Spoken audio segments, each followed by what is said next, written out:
Hello and welcome to the channel and another video. As you can see, I've got another parcel. Again, this is from Hornby, but compared to my last one, this is slightly different. So today we are looking at a different scale altogether. We are looking at the Hornby TT Intercity 125 high-speed train set, which is TT1004M. So we'll get this unboxed and have a look at my first ever TT train set from Hornby. And here it is. So this is the Intercity high-speed TT train set. It comes with two power cars, one actually with a motor in, and two coaches. And then if I spin it to the back, so there's your what I was just on about, and then you also get set a track, an oval with a point, so you get siding as well, and it comes with their basic analog controller. There is actual extension packs you can buy, and you obviously that will then allow you to build this set, which is on pictures. But we've got the basic oval with a siding. Like I said, this is code wise TT1004M.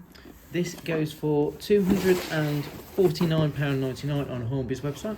But recently they had a offer on in some magazines where you get £100 off.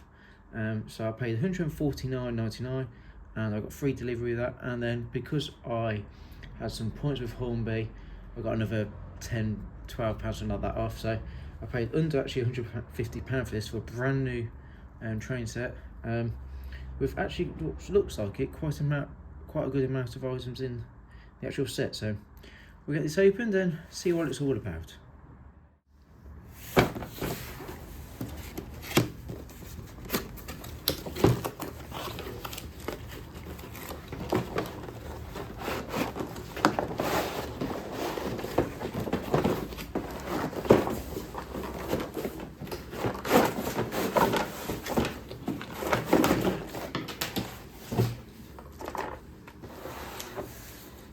So, what do you get? So, you get instructions.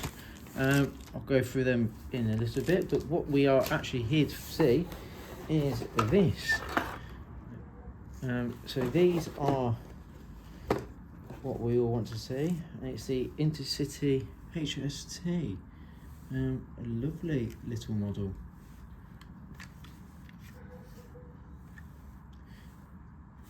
It's really odd because I've never dealt with anything which is not 00 scale. So to actually have something slightly smaller, I will compare this to 00 rolling stock stuff just so you get an idea of size. And then here's the track. I think I'll do that now. I'm going to get the track out, get it all out. We'll set up a loop of track, get the actual track outgoing, and then we get trains running, have a closer look at the trains, and then I'm going to compare it and show you how much smaller it actually is. So let's get on with that.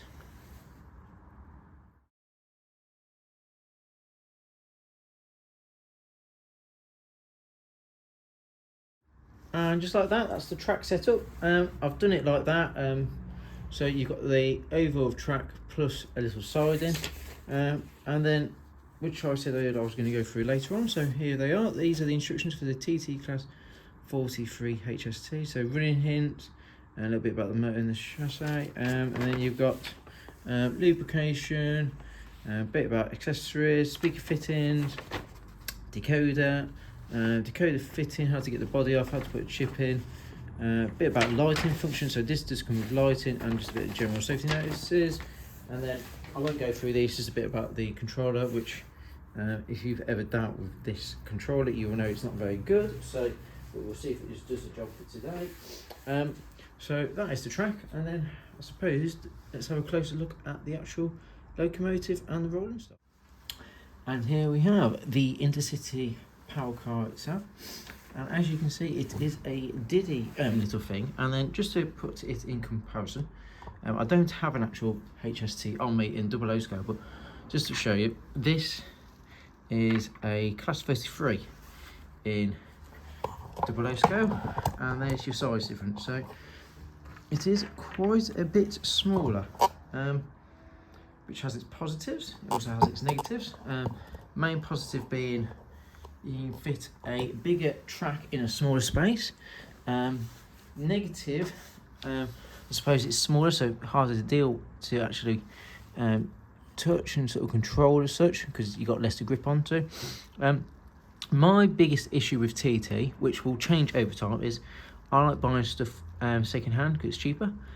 Obviously there's not really a market for second hand as much as compared to say 00 or even N gauge, so that is my biggest issue I think with TT. But if it does grow and it does become a big thing, that will change over time. So as you can see, it is a very small detailed piece, really nicely detailed for saying the size. This is quite like, this is the unpowered one. Just a bit underneath. The couplings we will go into in a bit more detail because they're totally different to what I'm used to. Nice bit of detail on the top, and then there's the front with the printing, and it looks absolutely fine. I have no issues with that whatsoever. And then a coach, which is actually a bit longer than the power cars, which I'm guessing is what they are like in real life. Try and get on track. They're quite free rolling, and again they're really nicely done. Detail printing work, and then as you can see there's little bits near the bogey. Look absolutely brilliant. I have no issues whatsoever with these. I think they look fabulous. The power car itself with the actual motor in is a lot heavier, as you presume, and again it looks absolutely fabulous. Looks just like the real thing in my eyes. I mean, it gives that illusion really well. So yeah, I'm really looking forward to seeing how this runs. Coupling though, let's have a look. So I believe you just push them together and they should hopefully just connect. I'm hoping it's as simple as that, and that's it. How we uncouple, and we'll come with that, deal with that problem later on. But as you can see, that was very straightforward. So we'll just put the other on. Also, I suppose another benefit which I didn't talk about earlier, for example, when you've got your HST, it's not very often they run with 2 coaches, is it? Realistically, they're going to run with more. But due to the smaller size, you can probably fit in a more realistic rake in, which is a positive of having such a smaller scale. So we'll get this running around, see what it looks like. Another thing to talk about, the connection is slightly different to 00 scale, which I'm used to. It goes into the side, which is slightly different. Same sort of idea, got a special bit of track where you can put your power into. And then obviously we've got the, we've got one of them, cheap and nasty, but hopefully it does the trick for today.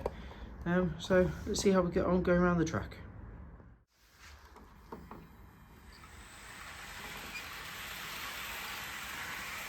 So that's set it up for half speed. And as you can see, it's whizzing through. Lights on the front power car and red on the rear, which for this scale is a lovely feature. I wasn't sure if they have lights or not. I know the picture in the boxes, but that doesn't always indicate that we'll really have that. So this is looking really good. I'll get a bit of a closer look as it goes past.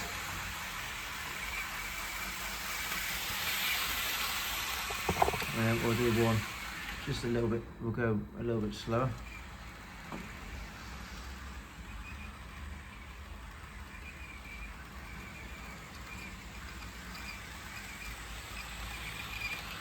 And then what I'm going to do, I'm just going to turn the lights off, just so we can get a better impact of what the lights actually look like.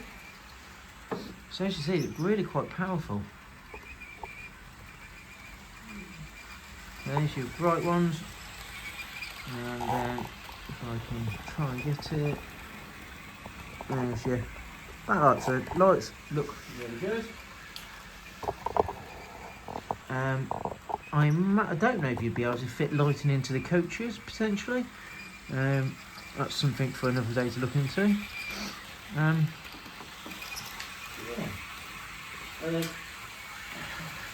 Let's just do a flyby at full speed. And yes, it can go.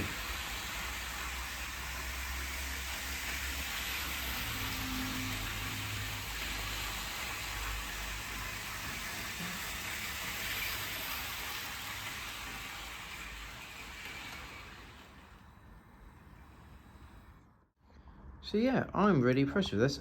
One thing I have not mentioned so far is size of the track. So I've set this up at 4 foot wide and by about 2.5 foot. And then if I just put in, for instance, there's a normal double scale straight, so you can see the size difference. So if I imagine you could, if you did this in 00 scale, you'd be using the whole length and width of my table. So it just shows you how much more you can fit in. I really like this. Obviously I've got the DCC version, which was the cheaper version. You can get this sound fitted, or you can buy the decoders, etc., and get it done. Obviously with this set you're going to need 2 sound decoders, one in each power car, one in the dummy and one in the actual motored one, and so it's going to cost you a little bit more. And then obviously you can use Hornby's latest sound digital controllers you want to use for your phone to use it. But I really quite like this. I think it'd be quite interesting to actually see what the sound ones are like, because obviously Hornby, as is a new sort of venture for them, they're going to plan, I imagine, to put sound in all of their TT range, so all items should be able to buy sound for. I imagine that's where the route they're going to go down to maximise profits. But I think this is a really, really nice set. Would I pay 250 quid for that though? Don't think I would. Obviously you can get and find it cheaper at the retailer. I paid under 150, which, I mean, for a power car, a dummy power car, 2 coaches, all the track, a point with a bit of a siding, and I know it's a rubbish control, but it's working today, for example. I think that's really nice. Would I get rid of all my 00 stuff for TT? Not right now. However, if TT does take off, the main positive of being you can fit larger rates of training in a smaller space, I think that is a massive, massive plus. So over time, potentially, but right now, no. But I would be interested to keep this and maybe build up a small fleet if I can find things maybe on offer, etc., and start building it up, because you're not really going to find much on the second-hand market, I don't think. But yeah, if you're on the market and you want something a bit different, I would recommend Hornby TT. Give it a shot, see what you think. So thank you very much for watching. I hope you've enjoyed this video, just a little look into the TT world. There are other sets available, mainly Steam, but I'm mainly a Steam man, so I thought I'd go for something a bit different and go a little bit more modern. So thanks for watching. Make sure you like and subscribe, and we'll see you hopefully on the next video. Thanks for now.